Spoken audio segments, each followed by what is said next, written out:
So tonight I did a bit of an experiment.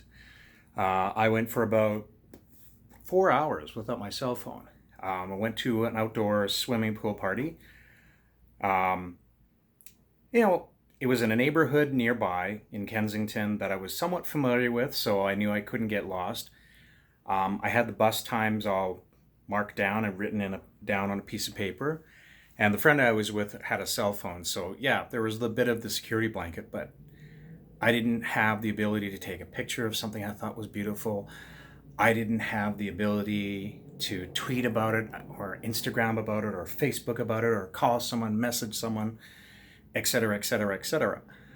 I was purely in the moment and that time, so I would notice things when we were walking and I would say, point out things to my friend is that just the temperature, the quality of the air, even just the mundane things about the life. When you slow your life down, it's, I find it takes away a lot of the anxiety. And not engaging with this, or not having to engage with it, it slowed things down. And you know, I had to accept that cloud formation. I can't take a picture of it because I don't have a camera. So I have to enjoy it for the moment because that moment will be gone. I walk down the street and I smell some flowers and I see them and I look at them and I smell them and it's only for that moment. That moment is gone.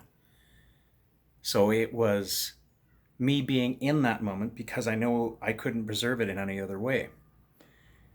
Engaging with wildlife, seeing rabbits, seagulls, crows, watching the fields behind the swimming pool, children playing, having a person who was a little bit has a little bit different interpretation of reality passing by me on the street as he's talking to himself, then turning around saying, D'Artagnan, D'Artagnan, D'Artagnan in the purple shirt.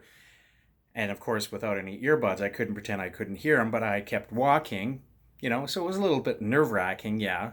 I mean, if I wasn't a big guy, it might be a little bit more fearful for other people, but I was also keeping an eye to hear where he was, and I'm pretty sure he mistook me for someone else because I don't look like a swashbuckling musketeer.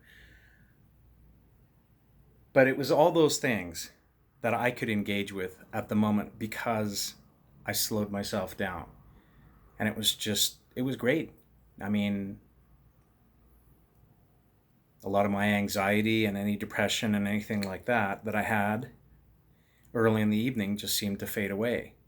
And I'm probably going to sleep like one of the dead tonight. Because I said, be in the moment. Maybe I'm not somewhere fantastic. But that doesn't mean that life itself isn't fantastic in the moment you're at. I'm lucky. Maybe I'm living in a safe place in a safe country. Not everybody else has that privilege. But a lot of us need to work so that everybody does have that privilege and to recognize that we have those moments. We can have those moments. We don't have to run out to a poppy field or a lavender field and do an Instagram photo. We can be in that moment for that moment.